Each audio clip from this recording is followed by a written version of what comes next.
आखिरकार अमेरिका और इसराइल ने मुश्तरका तौर पर ईरान पे फौजी कार्रवाई शुरू कर दी। इस जारहियत ने कई सारे सवालात खड़े कर दिए हैं। आज हम इस वीडियो में इस जारहियत के क्या नतायज होंगे उस पर बात करेंगे। पहला सवाल ये है कि क्या अमेरिका और इसराइल मिलकर ईरान में रिजीम चेंज करने में कामयाब हो जाएंगे, या फिर ईरान इस हमले का भरपूर जवाब देगा। और इसराइल ने बारहा ये तासुर देने की कोशिश की है कि ईरान के अवाम मौजूदा हुकूमत, मौजूदा सिस्टम, मौजूदा सेटअप के ख़िलाफ़ है। अगर हम हमला करेंगे तो अवाम सड़कों पर आकर रजीम को चेंज कर देंगे। तो ये सवाल यही है। दूसरा सवाल ये है कि पूरे हमले में भारत का क्या रुख होगा। भारत के रुख को लेकर इसलिए सवाल किए जा रहे हैं कि अभी 2 दिन कबल ही वज़ीर आज़म नरेंद्र मोदी ने इसराइल का वालिहाना दौरा किया है, और दौरा इस तरह का था कि भारत की मीडिया, इसराइल की मीडिया ने उसको बड़ा दौरे के तौर पर प्रोजेक्ट किया, जबकि कई माहिरीन ने ये सवाल भी खड़ा किया था कि इस दौरे की कोई ज़रूरत नहीं थी। और ये भी बात सामने आई है कि भारत ने इस दौरे से कोई बड़ा टेक्निक हासिल नहीं किया है, क्योंकि भारत पहले से ही 15% असलहाजात इसराइल से दरामद कर रहा है, और इसराइल कोई भारत में बड़े पैमाने पर सरमायाकारी करने का ऐलान भी नहीं किया है। हाँ, दिफाई साजो सामान देने के माहदे हुए हैं, और ये दिफाई साजो सामान पहले से देता हुआ आ रहा है। लेकिन आखिरकार वज़ीर आज़म नरेंद्र मोदी ने अचानक इसराइल का दौरा क्यों किया, और इसराइल ने इतना वालिहाना इस्तकबाल क्यों किया। और दूसरा सवाल ये है कि भारत का रुख क्या होगा, कि भारत क्या खुलकर इसराइल के साथ खड़ा हो जाएगा, जैसा कि वज़ीर आज़म मोदी ने ये तसव्वुर देने की कोशिश की थी कि हम भारत इसराइल के साथ खड़े हैं। क्या अब जंग के बाद क्या भारत अपने ईरान की जो दरीना दोस्ती ताल्लुकात रहे हैं उस ताल्लुकात को ख़त्म करके इसराइल के साथ जंग का हिस्सा बन जाएगा। एक अहम सवाल ये भी है कि 2 दिन कबल ही पाकिस्तान ने अफ़गानिस्तान पर फौजी कार्रवाई की है, और सदर ट्रम्प ने इस हमले की तारीफ़ भी की है। अब ईरान पे हमला हो रहा है, क्या ये इत्तेफाक है या फिर ये दोनों हमले का एक दूसरे से कनेक्ट है? क्योंकि इस पूरे हमले से अगर किसी का नुकसान होने जा रहा है वो चीन के मफादात का नुकसान हो रहा है।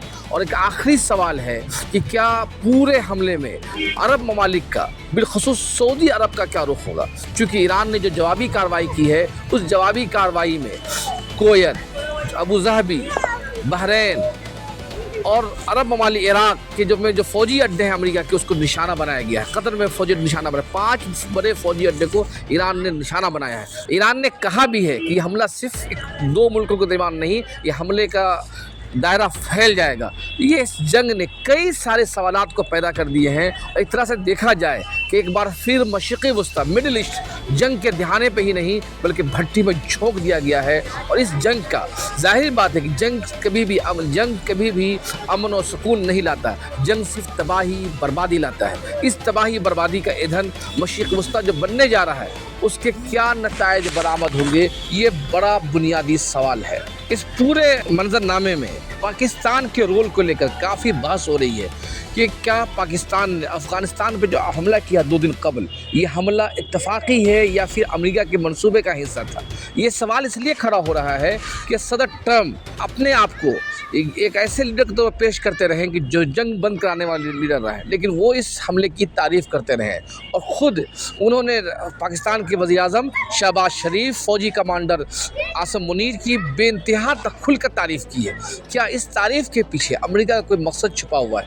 कई माहिरीन ने हमें बताया है कि इस पूरे मकसद के पीछे, इस तारीफ़ के पीछे दरअसल बुनियादी मकसद ये है कि पाकिस्तान, अमेरिका और इसराइल चाहता है कि इस वक्त पाकिस्तान जंग में एंगेज रहे ताकि वो ईरान की हिमायत नहीं कर सके।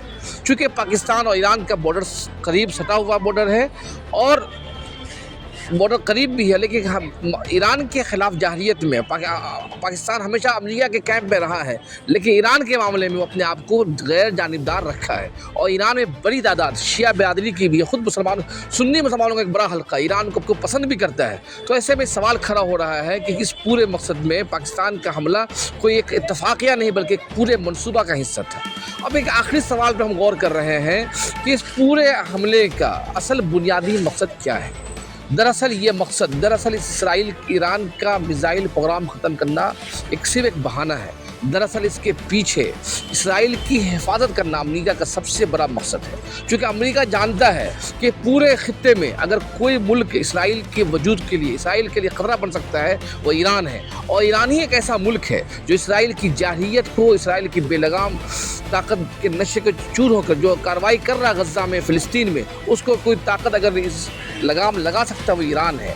तो दरअसल अमेरिका इसराइल के कहने पर इसराइल की हिफाजत के लिए ये पूरी कार्रवाई कर रहा है। और अगर ईरान का खात्मा हो जाता है, फिर गज़ा और फ़िलिस्तीन को ख़त्म करना अमेरिका और इसराइल के लिए हमेशा आसान हो जाएगा। और इस आने वाले दिनों में ये अगर अरब ममालिक ये सोचते हैं कि इस पूरी जंग में उनके दामन नहीं झुलसेंगे, तो इनकी टेक्निकी, इनकी बुनियादी तौर पर इनकी गलती होगी। जो इस जंग में सऊदी अरब, बहरीन, कतर, कुवैत, यूएई पूरे सबके दामन झुलसने वाले हैं। और एक तरफ अभी इस वक्त जो सूरत हाल है, वो सूरत हाल ये है कि खुद सऊदी अरब और अरब इमारात के दरमियान शदीद इख्तलाफात हैं। इतने इख्तलाफात हैं कि सूडान में भी दोनों मुल्क आमने सामने हैं, यमन में भी दोनों आमने सामने हैं। और कई ऐसी रिपोर्टें सामने आई हैं कि यूएई अंदरून खाना इसराइल के साथ खड़ा हुआ है और यूएई का किरदार एक मुनाफिकाना किरदार सामने आ रहा है। तो ऐसे में सऊदी अरब के लिए अपने आप को बचाना काफ़ी मुश्किल हो जाएगा। आप देख रहे हैं इंसाफ न्यूज़ ऑनलाइन। इस पूरे वाक़ये पे, पूरे हमले पे हमारी गहरी नज़र होगी। हम माहिरीन की से इंटरव्यूज़, उनकी रिपोर्ट, उनके वाक़यात का आपके सामने लाते रहेंगे। ये चूँकि हमारी इब्तदाई वीडियो है, इस वीडियो आप हमें देखें। हमने जिन सवालात को उठाए हैं उन जवाबात को तलाशने के लिए अगले वीडियो में हम अगले तफसील के साथ माहिरीन के साथ बात करते रहेंगे। अगर आपने हमारे चैनल को पहली मरतबा देखा है तो सब्सक्राइब ज़रूर करें, शेयर करें और ज़्यादा से ज़्यादा लोगों तक इस वीडियो को फैलाएं। आप देख रहे हैं इंसाफ न्यूज़ ऑनलाइन।